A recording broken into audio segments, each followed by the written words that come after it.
Assalamualaikum warahmatullahi wabarakatuh. Jumpa kembali dengan saya Rudi di channel Teman Tidur. Seperti biasa, pada kesempatan kali ini saya akan kembali lagi untuk membawakan sebuah kisah misteri yang tentunya semoga saja dapat menghibur kalian semua. Dan seperti biasa, yuk daripada kita lama-lama, langsung saja kita masuk dalam ceritanya. Pagi di desa Purwoasri selalu dimulai dengan suara ayam berkokok dan derit pintu rumah yang dibuka satu persatu. Jalanan tanah yang membelah desa masih basah oleh embun. Udara terasa dingin, tapi warga sudah terbiasa memulai aktivitas sejak matahari belum benar-benar muncul. Rumini sudah bangun sejak subuh. Setelah sholat, ia langsung menuju dapur kecil di belakang rumah. Dapur itu sederhana, hanya ada kompor gas satu tungku, meja kayu tua dan rak berisi piring yang sudah tidak lengkap. Ia menanak nasi, menggoreng tempe, lalu menyiapkan bekal makan siang untuk suaminya. Hardi bekerja di bengkel motor milik temannya di kecamatan sebelah. Jaraknya tidak terlalu jauh, sekitar 20 menit naik motor. Biasanya Hardi berangkat setelah sarapan, membawa bekal yang Rumini siapkan. "Mas, sarapannya sudah siap?" panggil Rumini dari dapur. Hardi keluar dari kamar sambil mengusap rambutnya yang masih basah. Ia duduk di kursi kayu dekat meja makan. Tanpa banyak bicara, ia langsung menyendok nasi. Rumini duduk di depannya sambil memperhatikan. Pemandangan seperti ini sudah berlangsung bertahun-tahun. Tidak ada yang mewah, tapi cukup membuat Rumini merasa hidupnya baik-baik saja. "Siang nanti pulang jam berapa?" tanya Rumini. "Seperti biasa," jawab Hardi singkat. Rumini mengangguk. Ia tidak pernah banyak menuntut. Baginya selama suaminya pulang setiap malam, itu sudah cukup.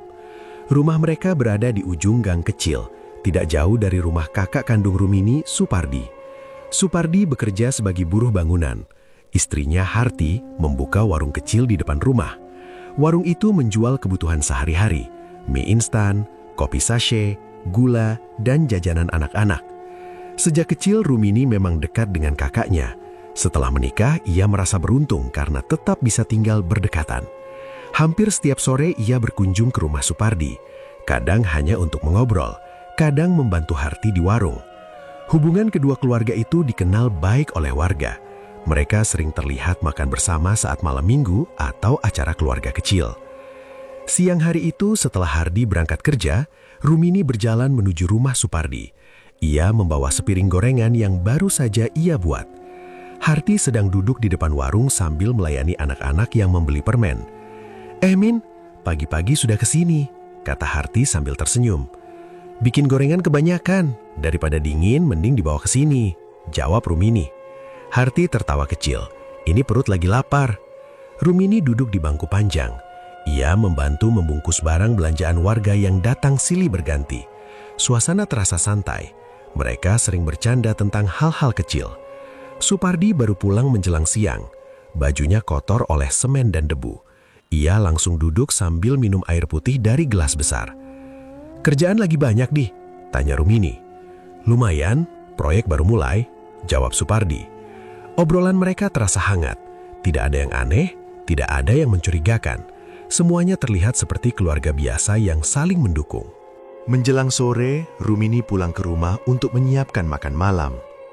Ia selalu berusaha memastikan Hardi pulang dalam keadaan nyaman. Rumah dibersihkan, pakaian sudah rapi, makanan sudah siap. Matahari mulai tenggelam ketika Hardi biasanya tiba. Namun hari itu jam menunjukkan pukul 7 malam. Hardi belum pulang. Rumini mencoba menenangkan diri. Mungkin bengkel sedang ramai, pikirnya. Pukul 8 suara motor akhirnya terdengar. Rumini segera membuka pintu. Hardi masuk tanpa banyak bicara. Ia langsung menuju kamar mandi. "Kok pulangnya malam sekali?" tanya Rumini dari dapur. "Kerjaan banyak," jawab Hardi singkat. Rumini mengangguk pelan. Ia tidak ingin memperpanjang percakapan. Setelah makan, Hardi lebih banyak diam. Ia terlihat lelah, tetapi juga seperti sedang memikirkan sesuatu. Hari-hari berikutnya mulai terasa sedikit berbeda. Hardi semakin sering pulang larut. Kadang jam 9, kadang bahkan lebih malam. Alasannya selalu sama, bengkel ramai, banyak motor yang harus diperbaiki. Rumini mencoba memahami. Ia tahu pekerjaan bengkel memang tidak menentu, tapi ada sesuatu yang membuat hatinya tidak nyaman. Suatu malam saat Hardi sedang mandi, ponselnya bergetar di atas meja. Layar ponsel menyala sebentar, menampilkan notifikasi pesan. Rumini tidak membaca isi pesan itu. Ia hanya melihat nama kontak yang tidak ia kenal. Ia segera menjauh dari meja. Rumini tidak ingin terlihat mencurigai suaminya sendiri. Ia mencoba meyakinkan dirinya bahwa semua itu hal biasa. Namun sejak malam itu, perasaan aneh mulai sering muncul. Hardi juga mulai mudah tersinggung. Hal-hal kecil yang dulu tidak pernah dipermasalahkan, kini bisa membuatnya marah. Suatu malam, Rumini hanya menanyakan apakah Hardi ingin teh hangat. "Tidak usah banyak tanya," jawab Hardi dengan nada tinggi. Rumini terdiam. Ia tidak membalas. Ia memilih kembali ke dapur sambil menahan perasaan yang sulit dijelaskan. Beberapa hari kemudian, Rumini kembali ke rumah Supardi seperti biasa. Ia membantu Harti menata barang di warung. "Kamu kelihatan capek, Min?" kata Harti. "Cuma kurang tidur," jawab Rumini sambil tersenyum kecil. Harti mengangguk. Mereka lalu ngobrol tentang harga sembako yang naik dan rencana acara pengajian di desa. Percakapan terasa normal, tapi Rumini tidak tahu kenapa ia merasa ada jarak yang tidak terlihat. Saat sore menjelang, Hardi datang ke warung Supardi. Ia jarang mampir ke sana sepulang kerja, tapi hari itu ia datang. "Lagi lewat," katanya singkat. Mereka bertiga ngobrol sebentar. Tidak ada yang aneh, tetapi Rumini memperhatikan sesuatu yang tidak bisa ia jelaskan. Hardi terlihat lebih santai dari biasanya. Malam itu, Rumini duduk sendirian di ruang tengah setelah Hardi tertidur. Ia menatap pintu rumah yang tertutup rapat. Ia mencoba mengingat kapan terakhir kali Hardi bercerita tentang pekerjaannya. Kapan terakhir kali mereka tertawa bersama tanpa canggung. Ia tidak menemukan jawabannya. Perasaan tidak nyaman itu semakin sering datang tanpa alasan jelas. Rumini berbaring di samping Hardi, tetapi ia tidak bisa langsung tidur. Di dalam hatinya, ada firasat yang sulit diabaikan. Ia tidak tahu apa yang salah. Ia hanya merasa sesuatu sedang berubah perlahan. Dan untuk pertama kalinya sejak menikah, Rumini merasa takut pada masa depan rumah tangganya sendiri. Sejak beberapa minggu terakhir, perasaan tidak nyaman di hati Rumini semakin sering muncul. Ia mulai memperhatikan hal-hal kecil yang sebelumnya tidak pernah ia pedulikan. Bukan karena ia ingin mencari kesalahan, tetapi karena perubahan sikap Hardi terasa terlalu jelas untuk diabaikan. Suatu pagi, saat Hardi masih tidur, ponselnya kembali bergetar di atas meja. Layar menyala beberapa detik sebelum akhirnya gelap. Rumini yang sedang menyapu ruang tengah tidak sengaja melihat nama kontak yang sama seperti beberapa hari sebelumnya. Tidak ada foto, hanya nama singkat yang tidak ia kenal. Rumini berdiri cukup lama di dekat meja itu. Tangannya sempat bergerak mendekat, tetapi ia kembali menariknya. Ia tidak membuka pesan itu. Ia masih berusaha menjaga kepercayaan, meski hatinya mulai penuh pertanyaan. Hari itu Rumini menjalani aktivitas seperti biasa, tetapi pikirannya terus kembali pada ponsel tersebut. Ia mulai mengingat kebiasaan Hardi belakangan ini. Pulang lebih malam, lebih sering membawa ponsel ke kamar mandi, dan tidak lagi meninggalkannya sembarangan. Perubahan kecil itu terus menumpuk hingga terasa semakin besar. Beberapa hari kemudian, Hardi pulang lebih awal dari biasanya. Rumini yang sedang memasak menyambutnya dengan senyum. "Mas, tumben pulang cepat?" katanya. "Ada urusan keluar lagi nanti malam," jawab Hardi sambil mengganti baju. Rumini terdiam sebentar. "Urusan apa?" "Kerjaan bengkel," jawab Hardi singkat tanpa menatapnya. Malam itu setelah makan, Hardi benar-benar keluar lagi. Ia mengatakan ada pelanggan yang meminta bantuan di rumahnya. Rumini mengangguk saja. Ia tidak ingin terlihat mencurigai.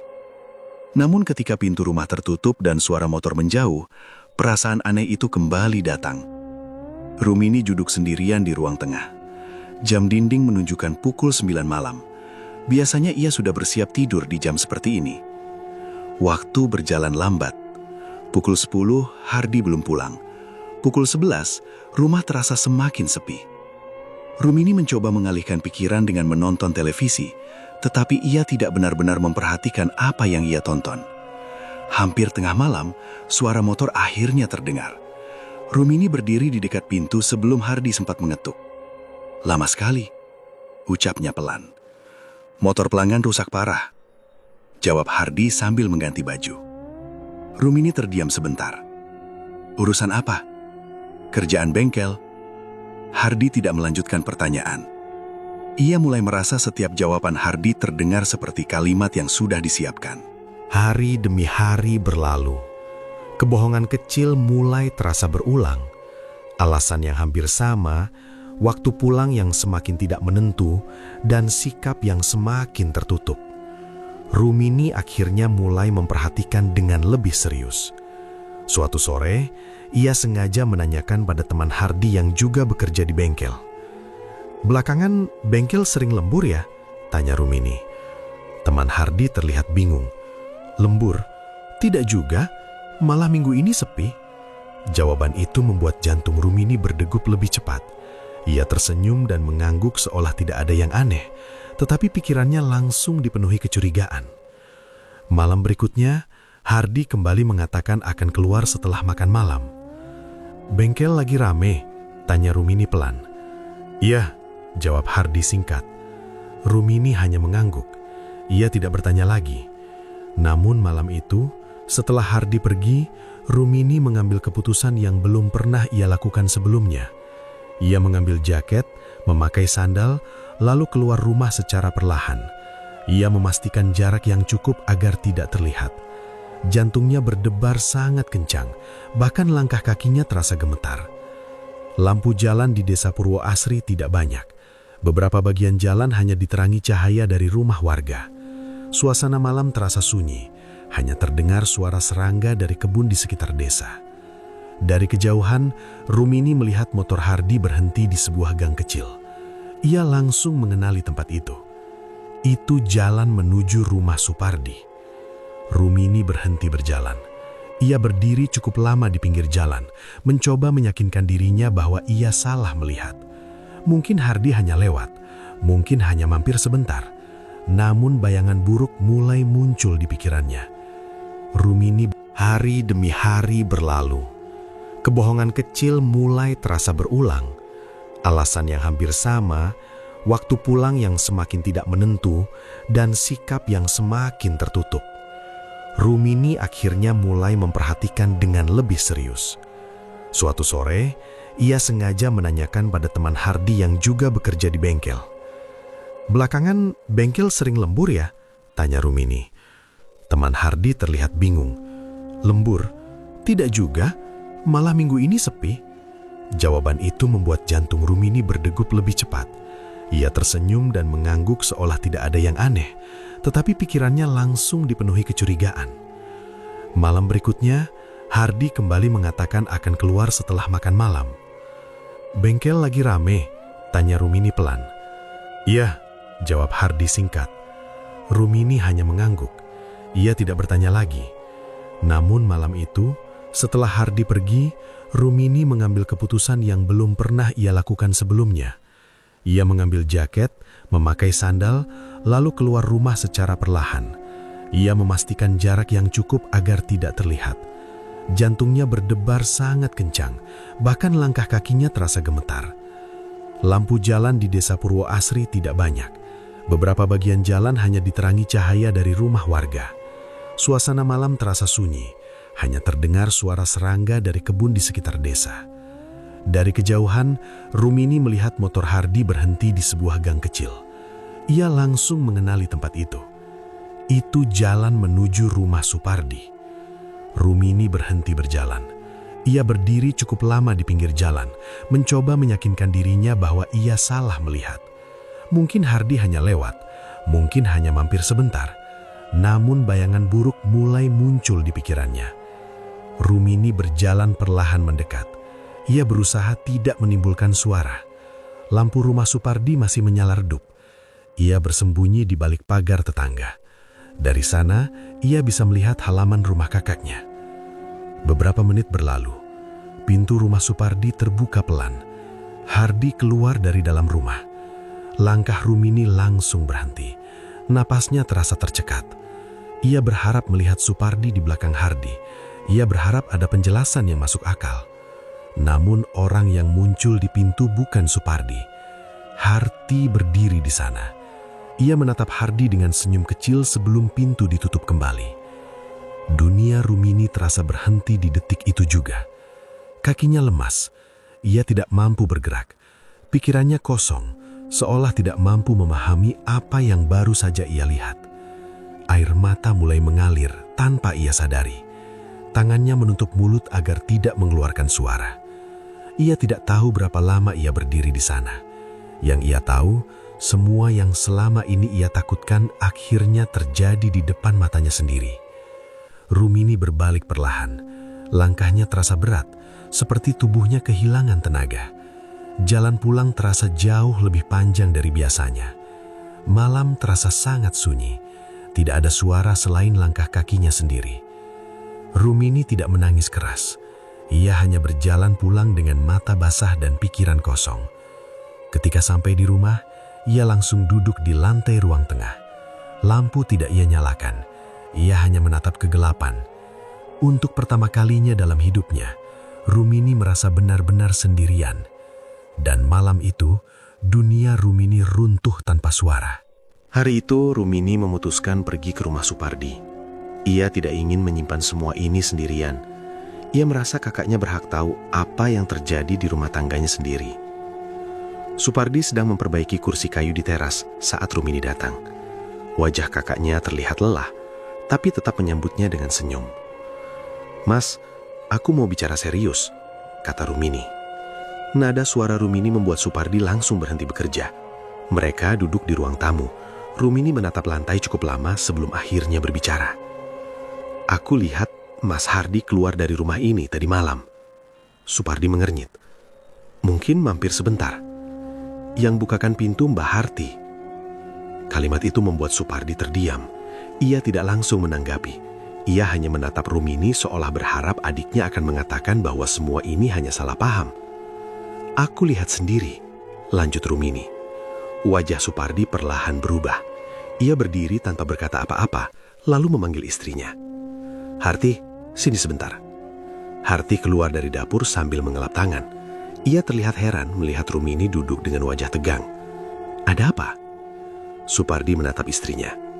"Semalam Hardi kesini." Harti terlihat kaget sesaat, tetapi segera menggeleng. "Tidak."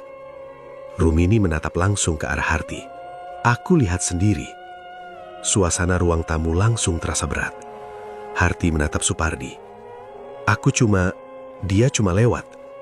"Lewat sampai masuk rumah?" tanya Rumini. Harti terdiam. Ia tidak menjawab. Supardi memegang kepalanya. "Jawab yang jujur." Beberapa detik berlalu sebelum akhirnya Harti duduk. Matanya mulai berkaca-kaca.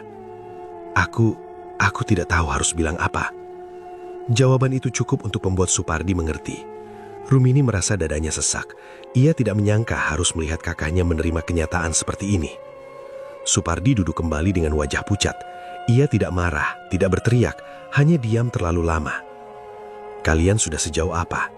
Suaranya terdengar sangat pelan. Harti menutup wajahnya dengan tangan. Ia mulai menangis. Tak lama kemudian, Hardi datang setelah Supardi memintanya datang lewat telepon. Begitu masuk rumah, Hardi langsung melihat Rumini duduk di ruang tamu. Ia langsung mengerti semuanya sudah terbongkar. "Kalian mau jelasin sekarang?" tanya Supardi. Hardi tidak menjawab. Ia hanya berdiri diam. "Jawab!" Suara Supardi meninggi untuk pertama kalinya. Awalnya Hardi mencoba menyangkal. Ia mengatakan semuanya hanya salah paham. Namun ketika pertanyaan terus datang, kebohongan itu akhirnya runtuh. "Kami terlanjur dekat," ucap Hardi pelan. Kalimat itu membuat Rumini merasa tubuhnya mati rasa. Supardi memejamkan mata. Harti menangis semakin keras. "Kalian sadar tidak, ini apa?" tanya Supardi dengan suara gemetar. Tidak ada yang menjawab. Rumini berharap Hardi minta maaf. Ia berharap ada penyesalan. Ia berharap masih ada sesuatu yang bisa diselamatkan. Namun yang keluar justru kalimat yang tidak pernah ia bayangkan. "Kami saling suka," kata Hardi pelan. Rumini menatap suaminya dengan mata merah. Lalu aku ini apa?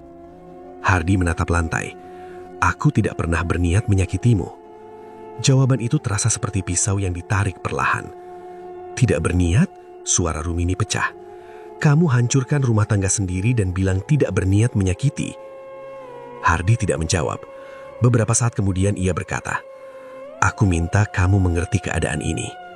Kalimat itu membuat Rumini benar-benar kehilangan kata-kata. Ia berdiri perlahan. Air matanya tidak berhenti mengalir, tetapi wajahnya terlihat dingin. Supardi masih duduk diam. Ia tidak mengamuk seperti yang Rumini bayangkan. Ia hanya berkata pelan, jangan sampai orang desa tahu. Rumini menatap kakaknya dengan tidak percaya. Ia mengerti maksudnya. Supardi ingin menahan aib keluarga. Namun bagi Rumini, dunia sudah runtuh. Tidak ada lagi yang tersisa untuk dijaga. Ia berjalan keluar rumah tanpa pamit. Tidak ada yang mencoba menahannya. Langkahnya terasa berat, tetapi pikirannya semakin jelas. Rasa malu, marah, dan sakit hati bercampur menjadi satu. Di dalam kepalanya hanya ada satu pertanyaan. Bagaimana cara membalas semua ini? Dan untuk pertama kalinya, Rumini mulai memikirkan sesuatu yang tidak pernah ia bayangkan sebelumnya. Balas dendam. Pagi itu Rumini bangun tanpa semangat. Matanya sembab karena semalaman hampir tidak tidur. Ia tetap menjalankan rutinitas seperti biasa. Menanak nasi dan menyiapkan sarapan. Tetapi semua dilakukan tanpa perasaan. Di dalam kepalanya hanya ada satu keputusan. Ia tidak bisa lagi berpura-pura tidak tahu. Hardi duduk di meja makan sambil memainkan ponselnya. Ia terlihat biasa saja, seolah malam sebelumnya tidak terjadi apa-apa. Rumini berdiri cukup lama di dapur sebelum akhirnya duduk di hadapannya. Aku mau tanya sesuatu, ucap Rumini pelan. Hardi tidak langsung menatap. Tanya saja. Kemarin malam kamu dari mana? Kerja. Jawaban itu keluar cepat, tanpa ragu. Rumini menatap wajah suaminya cukup lama. Aku lihat kamu keluar dari rumah Mas Supardi. Tangan Hardi yang memegang sendok berhenti di udara. Ia akhirnya menatap Rumini. Kamu ngapain ke sana malam-malam? Aku yang tanya dulu. Kamu ngapain di rumah Mas Supardi? Suara Rumini mulai bergetar. Hardi menarik napas panjang. Cuma mampir. Jam 11 malam. Hardi tidak langsung menjawab. Ia berdiri, membawa piringnya ke dapur, lalu mencuci tanpa bicara. Rumini mengikuti dari belakang. Aku lihat sendiri kamu keluar dari dalam rumah, dan Mbak Harti yang bukakan pintu. Kata-kata itu membuat Hardi berhenti mencuci. Punggungnya terlihat tegang. Beberapa detik berlalu tanpa suara. Kamu salah paham, jawab Hardi akhirnya. Rumini tertawa pelan, tapi tidak ada nada lucu di dalamnya. Aku lihat sendiri. Hardi menutup keran air.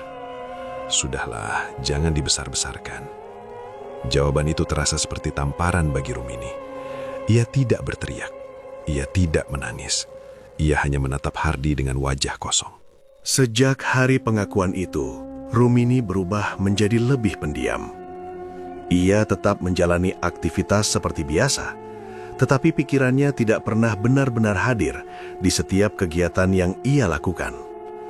Ia jarang mengunjungi rumah Supardi, bahkan menghindari jalan yang melewati warung Harti. Warga desa mengira Rumini hanya sedang sakit atau kelelahan, karena ia tidak pernah menceritakan apapun kepada siapapun. Namun, di balik sikap diamnya, Rumini mulai menyimpan sesuatu yang semakin besar setiap hari. Bisik-bisik tentang seorang dukun tua sebenarnya bukan hal baru di desa Purwo Asri. Nama itu sering disebut pelan-pelan, biasanya saat orang membicarakan masalah yang tidak bisa diselesaikan secara biasa. Tidak semua orang percaya, tetapi cukup banyak yang pernah mendengar cerita tentang orang yang datang ke pinggir hutan, lalu pulang dengan perubahan besar dalam hidupnya. Suatu sore, Rumini sedang membeli sayur di warung dekat pasar kecil desa. Dua ibu-ibu sedang mengobrol di belakangnya, berbicara pelan, tapi masih bisa terdengar.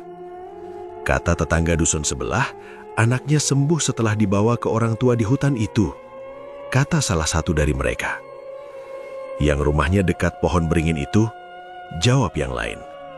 Iya, Katanya orangnya jarang keluar, tapi kalau ada yang benar-benar butuh, dia mau membantu. Rumini tidak ikut menoleh, tetapi kata-kata itu menempel di pikirannya. Ia pura-pura sibuk memilih sayur, padahal hatinya mulai berdebar. Sepanjang perjalanan pulang, pikirannya terus memutar percakapan itu. Ia mencoba menolak ide yang mulai muncul, tetapi bayangan wajah Hardi dan Harti selalu kembali setiap kali ia mencoba melupakannya. Malam itu Rumini duduk sendirian di ruang tengah tanpa menyalakan televisi. Ia hanya ditemani suara jam dinding yang berdetak pelan. Di dalam kepalanya, dua suara seperti saling bertentangan. Satu menyuruhnya berhenti dan menerima keadaan, satu lagi terus mendorongnya untuk membalas. Beberapa hari kemudian, tanpa memberitahu siapapun, Rumini berjalan ke arah hutan di pinggir desa. Ia memilih waktu sore menjelang malam saat jalanan mulai sepi. Jalan menuju hutan jarang dilewati warga. Tanahnya tidak rata dan dipenuhi akar pohon yang muncul ke permukaan. Suasana semakin sunyi setiap langkah yang ia ambil. Rumini sempat berhenti beberapa kali. Ia hampir berbalik pulang. Namun setiap kali ia ragu, ingatan tentang pengkhianatan itu kembali mendorongnya maju. Di kejauhan, ia melihat sebuah rumah kayu kecil berdiri di antara pepohonan. Halamannya dipenuhi tanaman liar. Tidak ada pagar, hanya jalan setapak yang mengarah ke pintu depan. Rumini berdiri di depan rumah itu cukup lama sebelum akhirnya mengetuk pintu. Tidak ada jawaban. Ia mengetuk lagi, sedikit lebih keras. Beberapa detik kemudian, pintu terbuka pelan. Seorang lelaki tua berdiri di sana. Rambutnya putih panjang, tubuhnya kurus, dan matanya menatap tajam seolah sudah tahu alasan kedatangan Rumini. "Kamu datang karena sakit hati," katanya tanpa bertanya nama. Rumini terdiam. Kalimat itu terasa langsung mengenai dirinya. "Aku ingin minta bantuan," ucap Rumini pelan. Lelaki tua itu membuka pintu lebih lebar dan mempersilahkan Rumini masuk. Bagian dalam rumah itu gelap dan berbau dupa. Rak kayu di dinding dipenuhi botol kecil, kain, dan benda-benda yang tidak Rumini kenali. Ia duduk di kursi kayu sambil menggenggam tangannya sendiri. "Siapa yang ingin kamu balas?" tanya lelaki tua itu. Rumini menunduk. "Suami saya dan perempuan yang berselingkuh dengannya." Lelaki tua itu tidak terlihat terkejut. Ia hanya mengangguk pelan. "Kamu yakin?" Rumini mengangguk. "Kamu tahu risikonya?" Rumini tidak terasa menjawab. Ia sebenarnya tidak tahu pasti, tetapi rasa sakit di hatinya terasa lebih besar dari rasa takutnya. Lelaki tua itu berjalan ke arah rak, mengambil sebuah kotak kayu kecil, lalu kembali duduk. "Balas dendam lewat cara ini tidak pernah gratis," katanya, dan tanpa bertanya nama. "Apa yang kamu kirimkan, suatu hari akan menuntut balasan." Rumini menggenggam ujung bajunya. "Saya tidak peduli." Lelaki tua itu menatap Rumini lama sekali. Banyak orang datang dengan kalimat yang sama. "Kalau saya tidak melakukan apa-apa, saya yang akan hancur," jawab Rumini dengan suara pelan tapi tegas. Ruangan itu menjadi sunyi beberapa saat. Akhirnya, lelaki tua itu menghela napas panjang. "Kalau begitu, datanglah malam Jumat, sendirian." Rumini pulang dengan langkah pelan. Langit sudah gelap ketika ia keluar dari hutan. Perasaan takut mulai muncul, tetapi ia sudah melangkah terlalu jauh untuk mundur. Malam Jumat akhirnya tiba. Rumini datang kembali ke rumah kayu itu. Kali ini suasananya jauh lebih mencekam. Di dalam rumah, lilin-lilin menyala redup. Bau dupa terasa lebih kuat. Di lantai sudah tersusun berbagai sesajen, bunga, kain hitam, mangkuk berisi air, dan benda-benda kecil yang tidak ia kenali. Ia duduk di kursi kayu sambil menggenggam tangannya sendiri. "Siapa yang ingin kamu balas?" katanya tanpa bertanya nama. Rumini menunduk. suami saya, dan perempuan yang berselingkuh dengannya." Lelaki tua itu tidak terlihat terkejut. Ia hanya mengangguk pelan. "Mulai malam ini, kamu tidak boleh ragu," katanya. Rumini mengangguk. Ritual dimulai dengan bacaan mantra yang diucapkan pelan dan berulang. Suara lelaki tua itu terdengar berat dan lambat. Ia meminta Rumini menyebut nama orang yang ingin ia balas. Rumini menyebut dua nama itu dengan suara gemetar. Lelaki tua itu kemudian memberikan jarum kecil. "Teteskan darahmu di sini." Rumini menatap jarum itu beberapa detik sebelum akhirnya menusuk ujung jarinya sendiri.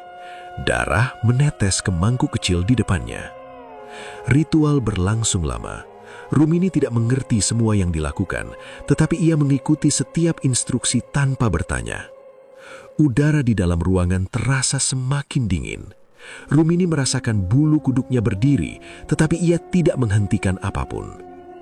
Ketika semuanya selesai, lelaki tua itu menatapnya dengan wajah serius. Sekali jalan ini dipilih, tidak ada jalan pulang. Beberapa hari setelah malam ritual itu, kehidupan di desa Purwoasri berjalan seperti biasa. Warga tetap berangkat ke sawah, anak-anak tetap berangkat sekolah, dan warung-warung tetap buka sejak pagi. Tidak ada yang tahu bahwa sesuatu sudah mulai bergerak pelan mendekati orang-orang yang menjadi sasaran dendam Rumini. Perubahan pertama terlihat pada Hardi. Suatu pagi, ia terbangun dengan tubuh terasa sangat lemas. Kepalanya pusing, perutnya mual, dan sendi-sendinya terasa sakit seperti habis bekerja berat semalaman. Ia mencoba bangkit dari tempat tidur, tetapi langkahnya goyah. "Kamu sakit?" tanya Rumini dari dapur dengan nada biasa. "Cuma masuk angin," jawab Hardi singkat. Ia tetap berangkat kerja, tetapi pulang lebih cepat dari biasanya. Wajahnya pucat dan keringat dingin terus keluar dari dahinya. Hari berikutnya kondisi itu tidak membaik, bahkan semakin sering. Hardi mulai mengeluh sakit kepala yang datang tiba-tiba. Kadang saat sedang makan, ia mendadak kehilangan nafsu makan karena merasa mual tanpa sebab jelas. Beberapa kali ia pergi ke puskesmas. Dokter hanya mengatakan ia kelelahan dan butuh istirahat. Namun rasa sakit itu tidak pernah benar-benar hilang. Pada saat yang hampir bersamaan, Harti juga mulai mengalami hal aneh. Ia sering terbangun tengah malam karena mimpi buruk yang sama berulang kali. Dalam mimpi itu, ia merasa ada seseorang berdiri di sudut kamar, tetapi setiap kali ia mencoba melihat lebih jelas, sosok itu menghilang. Awalnya ia menganggap itu hanya mimpi biasa, namun mimpi itu datang hampir setiap malam. Suatu malam, Harti terbangun sambil menjerit. Supardi yang tidur di sampingnya langsung kaget. "Kamu kenapa?" tanya Supardi panik. "Ada orang di kamar," jawab Harti sambil menunjuk ke sudut ruangan. Supardi menyalakan lampu. Tidak ada siapa-siapa, hanya lemari kayu dan kursi yang berdiri di tempatnya. "Kamu cuma mimpi," kata Supardi mencoba menenangkan. Namun sejak malam itu, Harti mulai sulit tidur. Beberapa hari kemudian, kejadian lain mulai muncul. Hardi pulang kerja lebih awal dari biasanya. Ia duduk di ruang tengah sambil menatap kosong ke arah pintu. "Kamu kenapa?" tanya Rumini. Hardi tidak langsung menjawab. "Aku tadi di bengkel, seperti ada orang berdiri di luar. Setiap aku lihat, tidak ada siapa-siapa." Rumini hanya mengangguk pelan. Ia tidak mengatakan apapun lagi. Kejadian serupa juga dialami Harti. Saat menjaga warung, ia beberapa kali merasa ada bayangan lewat di depan rumah. Ketika ia keluar untuk melihat, jalanan kosong. Ia mulai menutup warung lebih cepat dari biasanya. Supardi mulai menyadari perubahan istrinya. Harti menjadi lebih pendiam, mudah kaget, dan sering menolak keluar rumah saat malam. Suatu malam, Supardi terbangun karena mendengar Harti berbicara pelan di tempat tidur. "Hanti, jangan ganggu aku," bisik Harti sambil memejamkan mata. Supardi mengguncang bahunya. "Bangun, kamu mimpi lagi." Harti terbangun dengan napas terengah, matanya merah karena kurang tidur.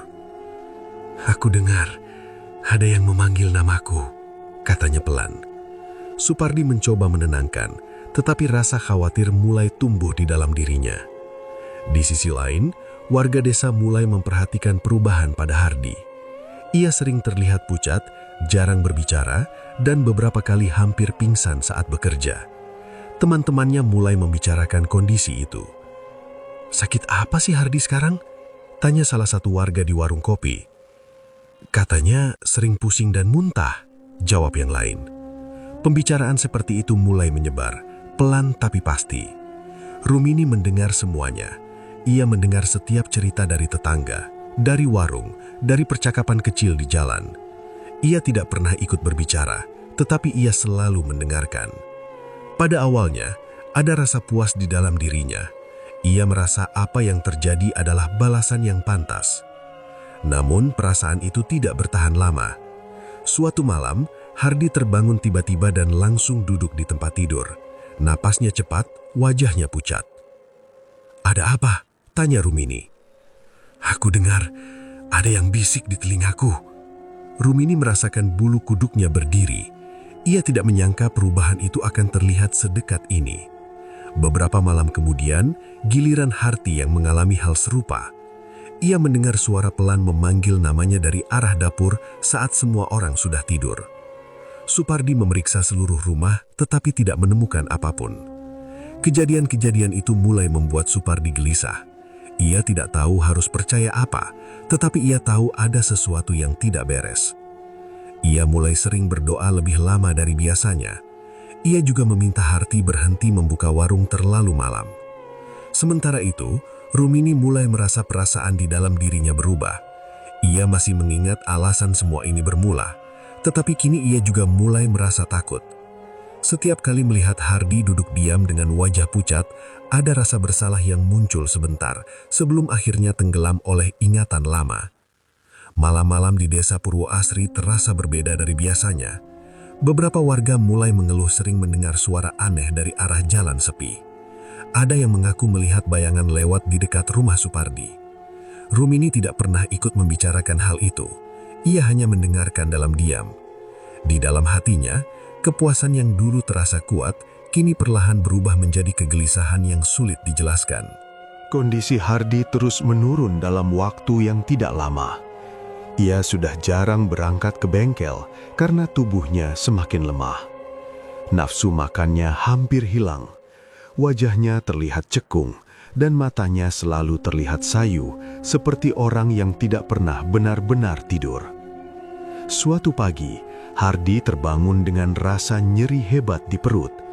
Ia memegangi perutnya sambil meringis kesakitan. Rumini yang sedang menyapu langsung menghampiri. "Kamu kenapa lagi?" tanyanya.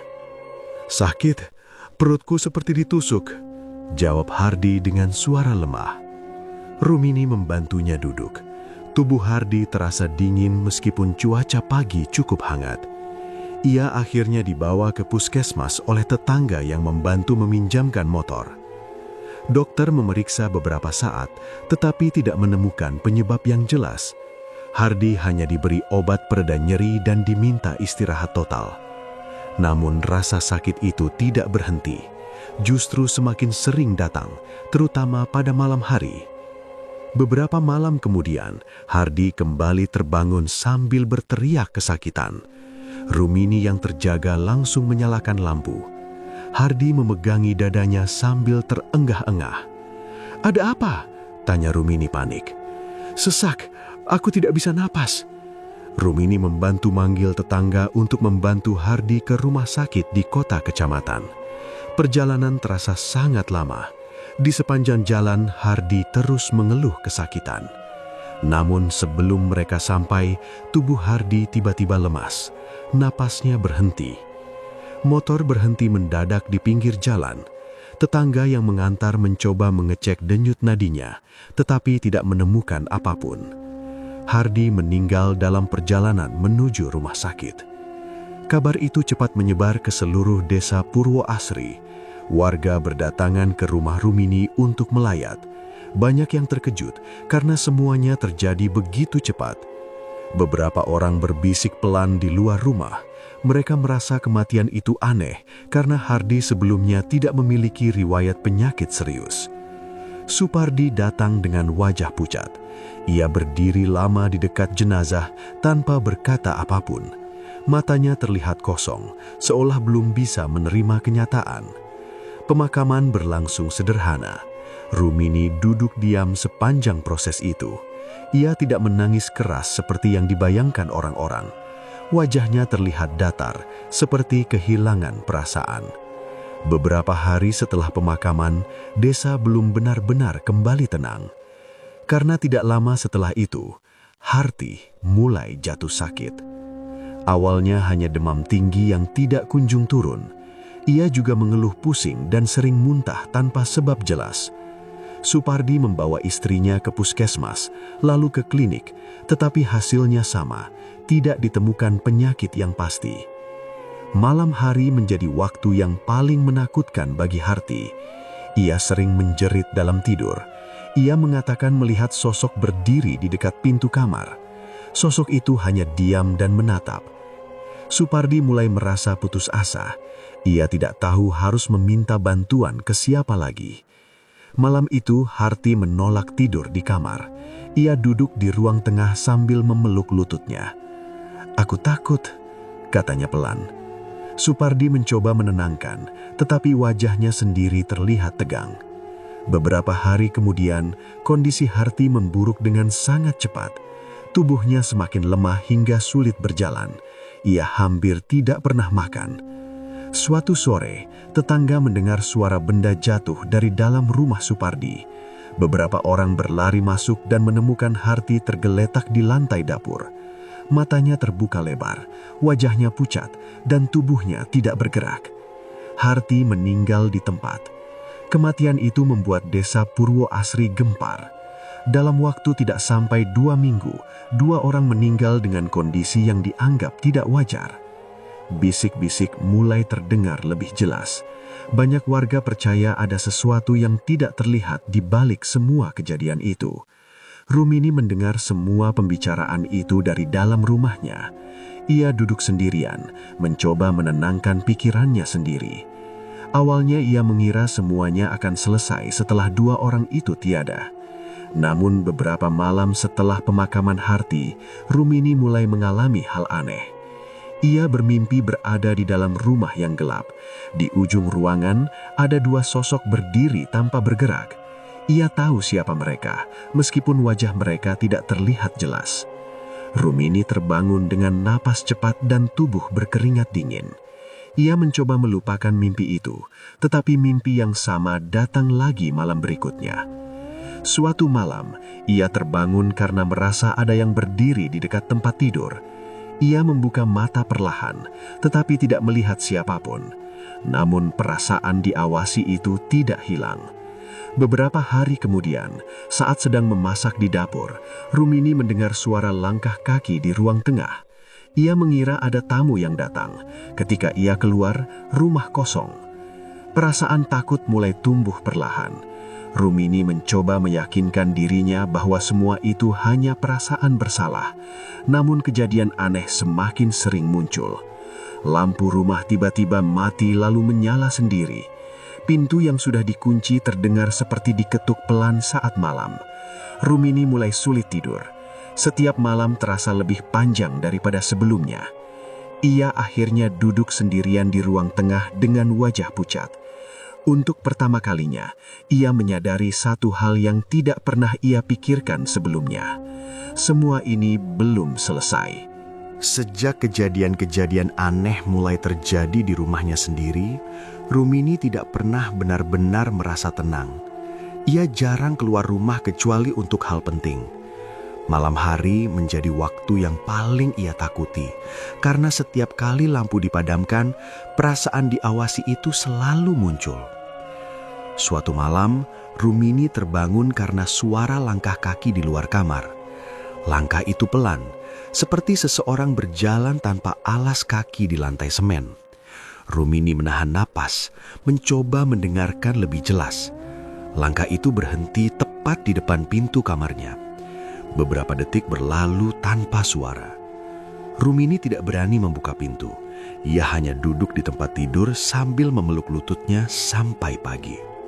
Kejadian seperti itu mulai sering terjadi.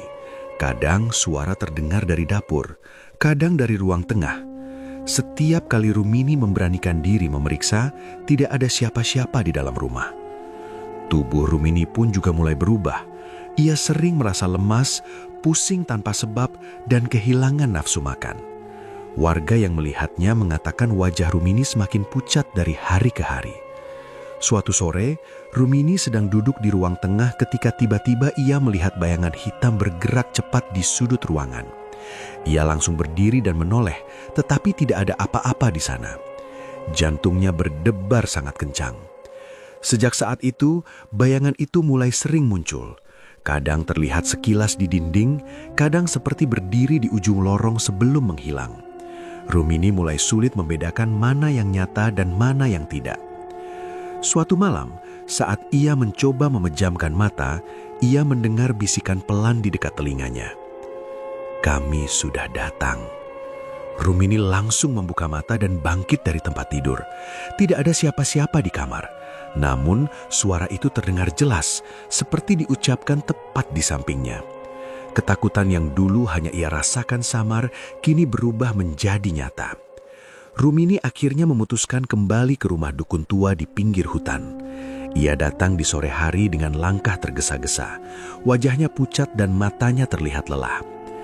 Dukun itu sudah berdiri di depan pintu seolah menunggu kedatangannya. "Saya ingin semua ini berhenti," kata Rumini tanpa basa-basi. Lelaki utua itu menatapnya lama. "Apa yang kamu rasakan sekarang?" "Ada yang mengikuti saya dengar suara, saya lihat bayangan." Suara Rumini bergetar. Dukun itu mengangguk pelan. Ia tidak terlihat terkejut. "Kamu ingat apa yang saya katakan malam itu?" Rumini terdiam. "Dendam yang kamu kirim tidak pernah gratis." Air mata Rumini mulai mengalir. "Tolong hentikan, saya tidak kuat." Lelaki utua itu menggeleng pelan. Dendamnya sudah selesai.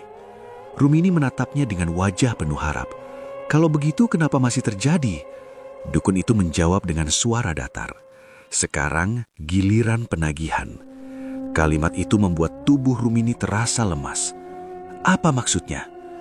"Kamu sudah mengikat dirimu dengan sesuatu yang tidak bisa dilepaskan begitu saja." Rumini mundur satu langkah.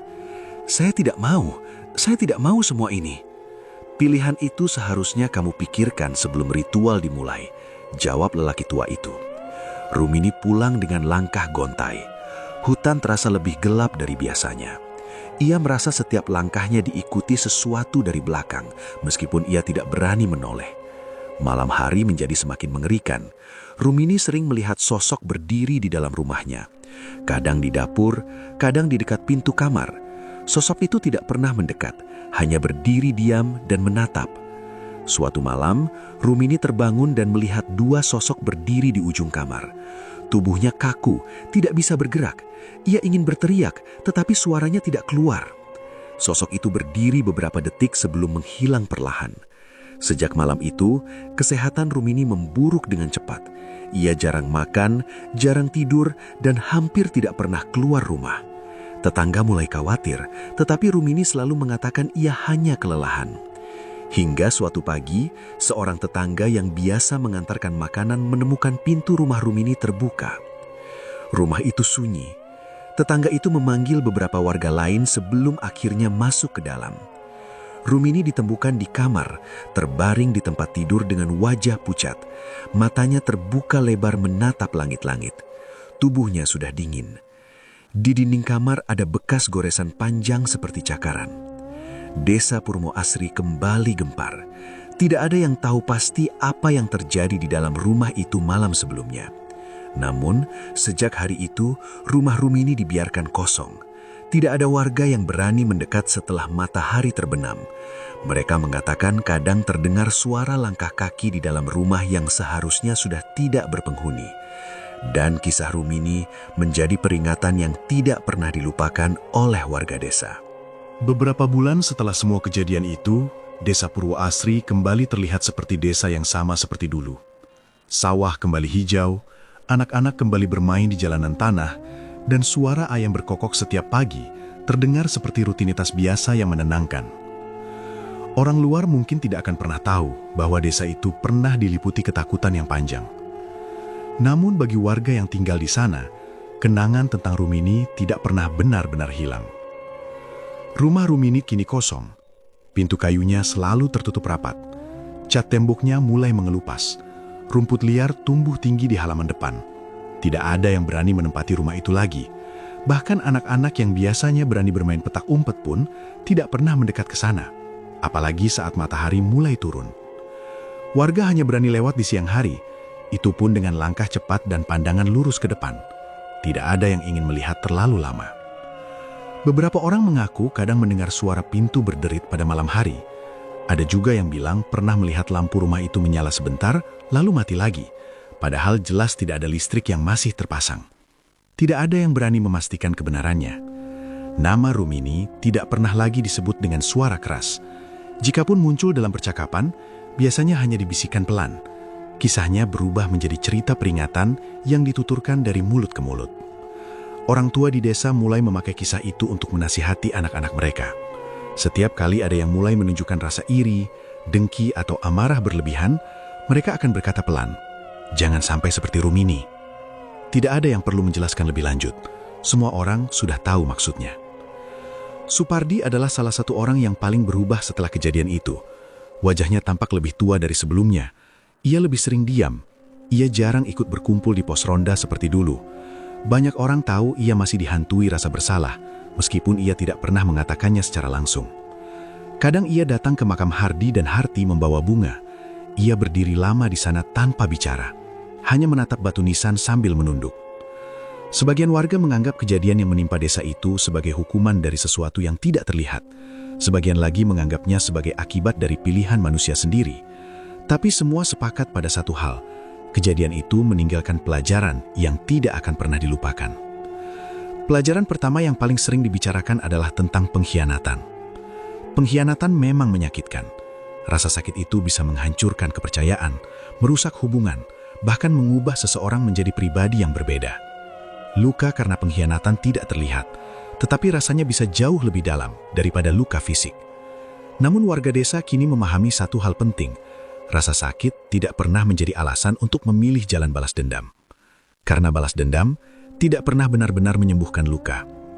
Awalnya mungkin terasa seperti keadilan, seolah-olah rasa sakit terbayar, seolah-olah semuanya kembali seimbang.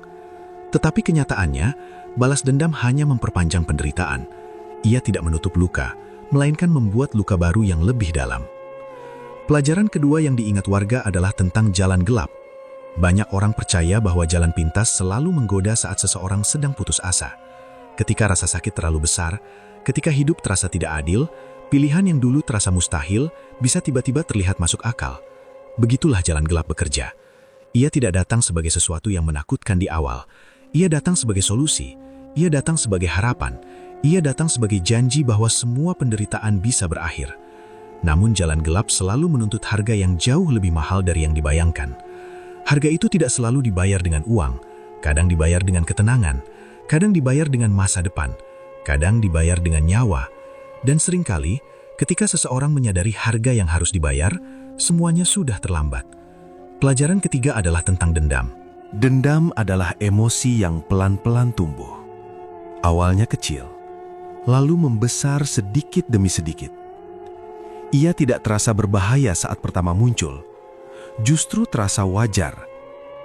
Tetapi jika dipelihara terlalu lama, dendam berubah menjadi beban yang berat. Ia menguasai pikiran, mengubah cara seseorang melihat dunia, mengubah cara seseorang melihat orang lain. Akhirnya, dendam tidak hanya menyakiti orang yang menjadi targetnya, ia juga menghancurkan orang yang menyimpannya.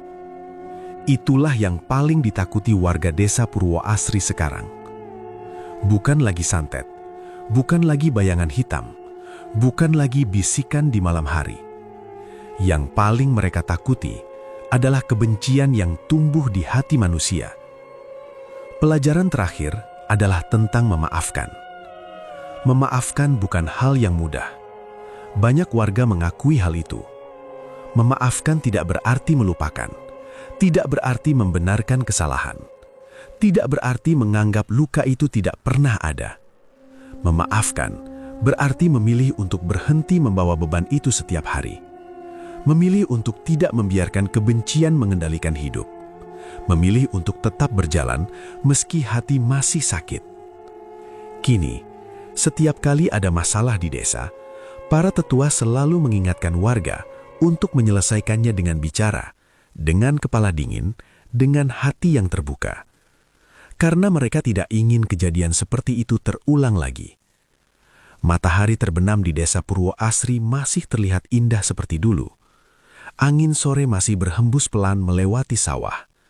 Kehidupan terus berjalan. Namun di balik ketenangan itu, kisah Rumini tetap hidup sebagai pengingat. Pengingat bahwa rasa sakit bisa mengubah manusia. Pengingat bahwa pilihan yang diambil saat putus asa bisa menentukan masa depan.